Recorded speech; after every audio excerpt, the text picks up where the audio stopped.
Is it true you were a private eye? Well, yes, and the only reason I never mentioned it before is because most people wouldn't believe that if you were kind of well known in a TV show like Doctor Who.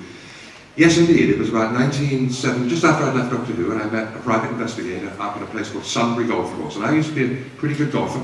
In fact, I played a round of golf with Fraser just last week. I visited Fraser's place in Yorkshire, and I remember we got to the 5th hole, and Fraser asked me what the score was, and I said, "You're a putt in front," and he hit me. You know, understand my language? So we went to Ilkley Moor. He went to Ilkley Moor Bar Tent. I like you, Bree. So I went to Ilkley Moor Bar Tent, and I was up this very high. I've only been there in Yorkshire because it's now Queer Than Folk. What a great... Have any of you seen Queer Eye for a Gay Guy? Oh, have you heard of it, or have you seen it? It's not come to England yet? Oh, it's really very good. What was the question? I forgot the bloody question. Were you really a private eye? Yes. Question. For a year and a half. Well, we called it, I was a private dick, and I remain so to this day. No, because I'd just been working with Mike, this wonderful chap who's got the smart suit on doing all this, and we were in the office, and it is busy there. He ran in just now, you know, asked if he could use my dictaphone. I said, "You use your finger like everybody else." Just because he's running into bed. But I want to thank Mike. I've got a great room, I have to be honest. It's not making up your own joke. I've got a great room. I've got sliding doors, carpet, water wall. It's absolutely... I've never slept in a fucking elevator before. I'd only been in the room 2 minutes, knocked on the door to the manager. He said, "Have you got a woman in there?" I said, "No, he threw one in." But it's the restaurant. Do you see they got 3 waiters to each table in the restaurant? 1 to take your order, and 2 to revive you when you get the bill. Like you don't. Price of me. Went to the fish and chip shop just down the road last night. I said, "A portion of chips, please." He said, 25 or 50. I said, "Sorry, if you're going to count them, I'll have a meat pie." And the funny thing is, I bought this meat pie, and I took a bite, because we used to come up from London, I was ravenous.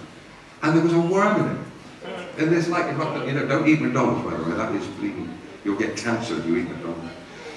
And I said, "There's a worm in this bloody pie, you know." And she said, "Let me have a look." And she looked, and she said, "It's fat."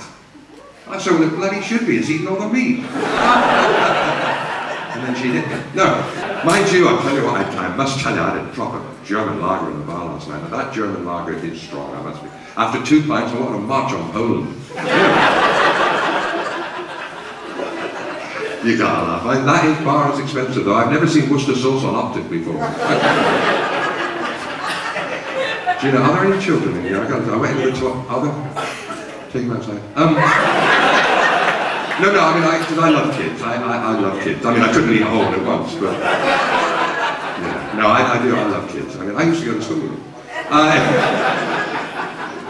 Any questions, please, because I'm getting a little rude here. Yes? Did you keep any souvenirs?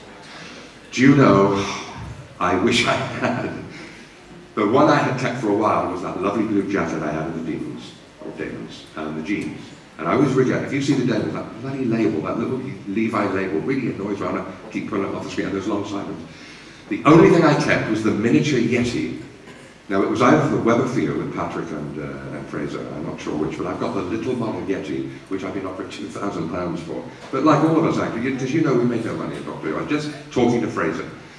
I just had a check in America, and it says, like, the Demons sold to Australia. Now, oh, did you hear about the Australian that mixed a boomerang with a chicken? And he ended up with an omelette he couldn't throw away. Isn't that? Okay. Remember that.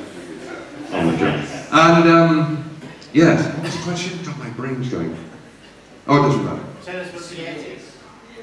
The what? Oh, the little Yeti. And I don't know whether it was the one that stuck to Tom Page's hand in Terror of the Zygons when he fell down the moor and it stuck to his hand. I don't know, but that's the only one I got. And my son, who's living in Australia now, because you know what you call an Australian with more than 3 girlfriends. A shepherd. This is not good, is it? This is not good. God, I'm laughing at my own stuff here, it's terrible. Let me just check, I've got a couple of things. Yeah, I'll do something that you wouldn't think I could do. Just, excuse me. Is the camera on? Okay. Any judges in the room? please do. Right, now, the lights are in my eyes. Let me show you this. Now, one is quite, that's quite easy, right? And then the thing is, you've got to do the difficult thing by doing it. So then you do two, and I will expect a round of applause if it works. So let me just do that one again. That works fine.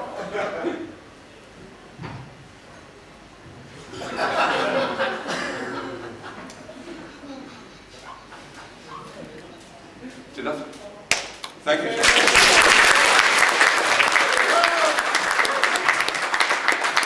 Now, I'm going to try three, so please keep quiet.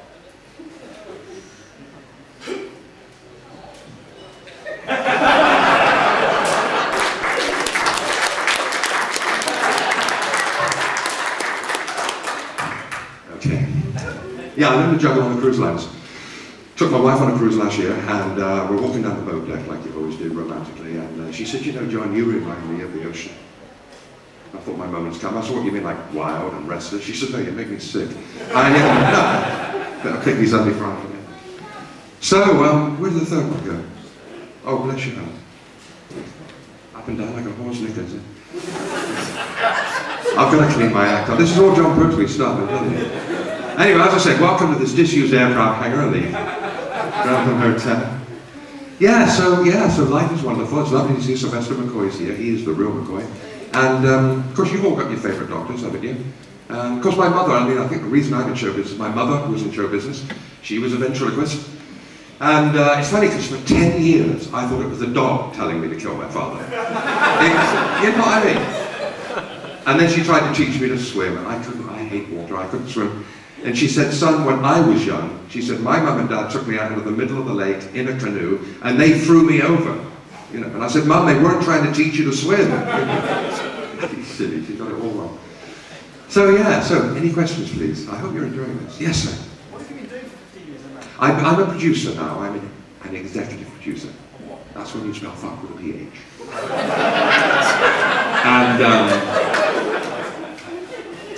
And yeah, I produced Robert Wagner. I thank Mike for reading out my intro. Bless his heart, it was a bit too long.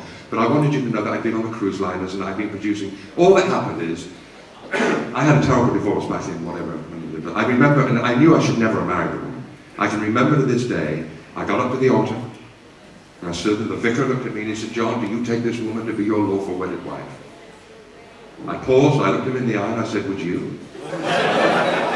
And he said, no, I wouldn't. I said, well, stop trying to palm her off on the me. I need a question, please. That was a nice question, thank you. Did I answer? Not really. Any more? Yes, sir. Seeing you acted in Doctor Who, would you like to produce? Can I let you know a secret? When I heard that Russell T. Davies and Lorraine Heggessy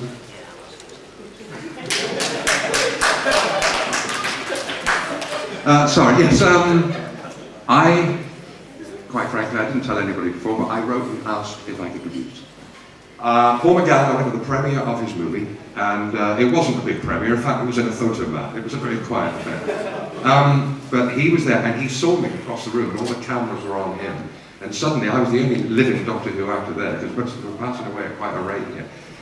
And there's this photograph of Paul McGann looking up, not in awe, but you know, he's looking up and says, God, that was Sergeant Benton. And I was so proud of that photo, because I think he's great. What a face he's got. Great face. Because my mother-in-law made the fatal mistake having a facelift in Hollywood. She's bloody mad. But it didn't work. It's not high enough. I can still see it. And that plastic surgery is out of hand in Hollywood. And I mean, why would I? But this bloke went in, cover the years, he went in to have a penile enlargement thing, silly bugger, going off on his honeymoon. And it went wrong. It kind of mutated and he ended up growing kind of, because it happens like with breast implants again. Because one lady had it done and she had three breasts, you know, like one on the front and two on the back. Oh, it was awful to look at, but wonderful to dance with. But, no, I mean, seriously, please. And this bloke, this actor serious, he had, and I said, do you use it as a rule? He had it and it went wrong, and he grew kind of 4 more, ended up with 5 penises. I said, it's terrible. I said, how do you get underpants fit? He said, like a glove.